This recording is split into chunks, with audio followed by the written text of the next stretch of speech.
Dan sebelum kita dive ke script si pohon ini, ada satu lagi, tiga, kayaknya tiga node yang aku bakal kenalin ke teman-teman yang bisa kita gunain buat si pohon ini. Oke, jadi klik lagi static body-nya, terus add child node atau plus yang di sini. Aku mau search area 2D.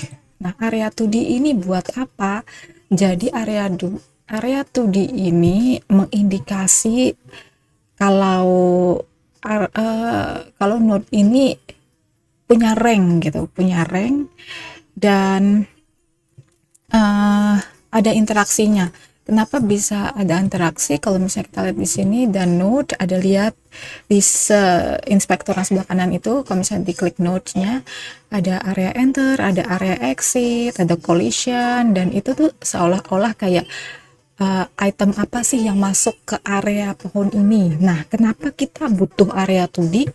Karena buat istilahnya nih kan gini, kalau misalnya kita mau ngambil buah dari suatu pohon, kita harus mendekatkan ke pohon itu.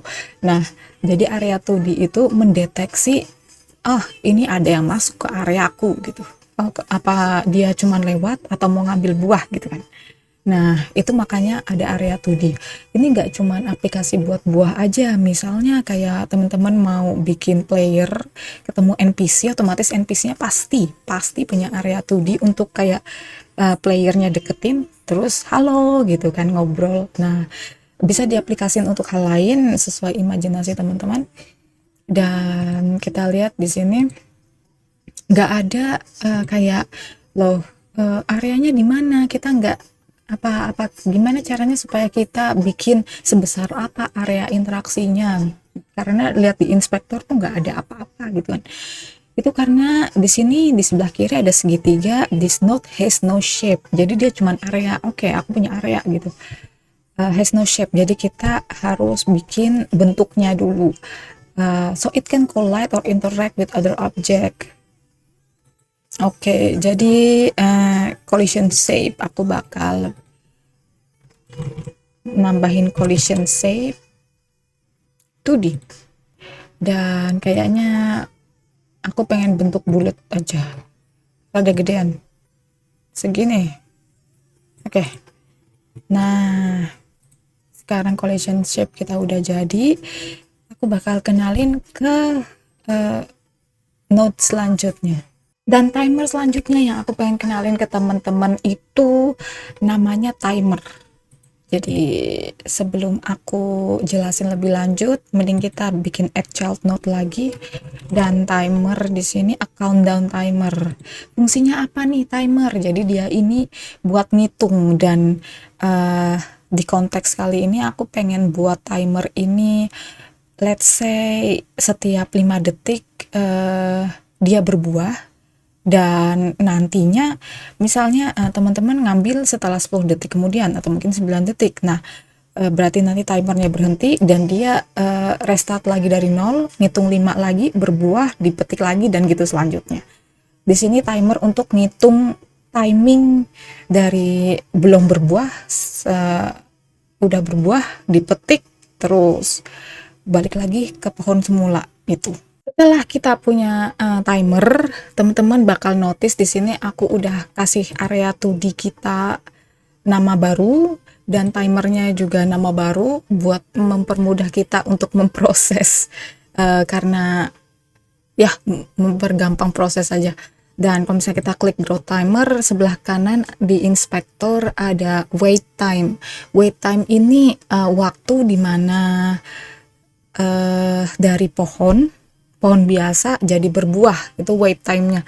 Aku bakal mungkin 3 detik biar ada cepetan. Misalnya teman-teman mau kayak aku pengennya 1 menit gitu, silahkan diganti jadi 60 dan begitu, karena ini ngitungnya 1 detik 1 ya. Jadi kalau misalnya mau 3 detik aku ketik 3. Nah, terus aku bakal aktifin one shot ini. Kenapa one shot? Karena one shot ini aktif menandakan kalau misalnya selesai 3 detik, dalam artian pohonnya udah berbuah kan, otomatis kita nggak ngitung lagi selanjutnya kan, nggak ngitung 4, 5, 6. Nah, itu bakal berhenti di situ, restart lagi dari nol, tunggu buahnya dipetik. Itu berhenti. Itu namanya one shot. Oke, jadi berhenti di 3. Dan ini basic dari pohon yang berbuah dan diambil.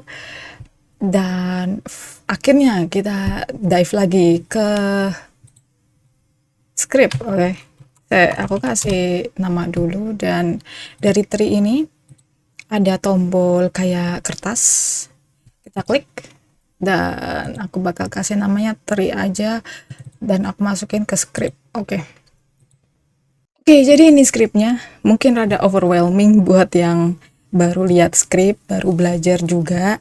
Tapi percaya deh, kalau Godot itu bahasanya gampang banget buat dimengerti dibanding bahasa mungkin pemrograman game-game lainnya.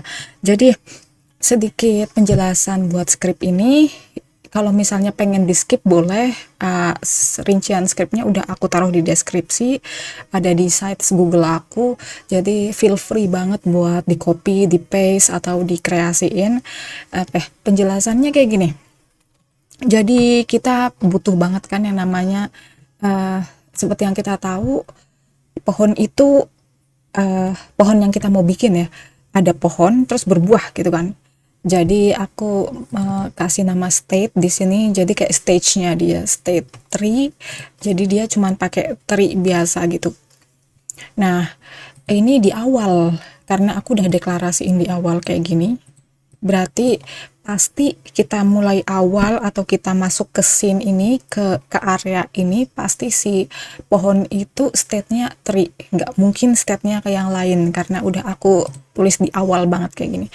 Nah, terus aku juga deklarasiin var variable player in area false, jadi ini untuk mendeteksi apakah kita ada player gitu di sekitar pohonnya kan. Nah, terus function ready ini bakal nunjukin apa aja yang ada di ready-nya. Beda sama yang proses delta. Kalau proses delta itu dia bakalan ngeproses per delta. Jadi per millisecond kah? Aku nggak tahu. Yang jelas bukan second. Nah, dan ini ada arrow warna biru ini. Ini mengindikasikan kalau ini function dari sononya, dari Godotnya. Ada dokumentasinya, jadi kalau misalnya teman-teman mau klik, nah ada penjelasannya, silahkan dibaca kalau mau dibaca. Dan kita balik lagi ke tree tadi. Dan di awal, di ready, di state, awal masuk game, jika state-nya sama dengan tree, jadi masih pohon, belum berbuah, apa yang terjadi? Grow timer start. Grow timer ini kok ada hijaunya ini? Iya, ini gampang banget, tinggal kita aplikasiin ke sini, grow timer kayak gini. Nah, grow timer start, jadi ini mengindikasikan kalau grow timernya mulai berhitung. Itu di awal kita masuk game kan. Nah, terus proses delta ini memproses setiap pergerakan millisecond kan. Jadi, kalau state-nya sama dengan tree, animated sprite 2D-nya memainkan satu animasi yang namanya tree. Animation sprite itu yang ini. Tentu aja bisa di-drag kayak gini. Nah, dan buat nge-refresh ingatan aja, kalau misalnya diklik animation tree-nya dan animated sprite, maksudnya ini ada nama animasinya, ada tree sama fruit. Jadi di awal-awal kalau misalnya state-nya tree, tentu aja animasinya yang tree, yang ini kan nggak mungkin animasinya udah berbuah ya kan. Jadi ini tree, ini alasannya, dan kita balik lagi ke script. Ini makanya kita play tree, dan kalau state-nya fruit, animated sprite-nya memainkan yang fruit yang tadi ini, yang ini kan. Nah, tapi kalau misalnya saat-saat ada fruit, saat state-nya fruit, kalau player in area, kalau playernya masuk area, dan kalau baru aja mencet huruf E. Kenapa huruf E? Ya terserah sih kalau misalnya mau pencet apa gitu. Ini pencetannya ini seperti yang kayak kita udah pelajarin di player kemarin, bisa dilihat di project setting, terus input map. Di sini aku udah kasih E physical di sini. Jadi misalnya mau diganti UI accept gini bisa, tapi aku bakal work with nah kurang ini. Apa yang terjadi kalau tree-nya dalam state fruit, terus ada player masuk dan dipencet huruf E, otomatis kita dapat itemnya kan, kita dapat fruitnya apa. Jadi aku tulis di sini print tambah 1 fruit. Terus karena udah dapat istilahnya kita udah dapat buahnya, otomatis pohonnya balik lagi jadi pohon, jadi state tree, dan grow timernya balik lagi ke awal, start lagi. Selanjutnya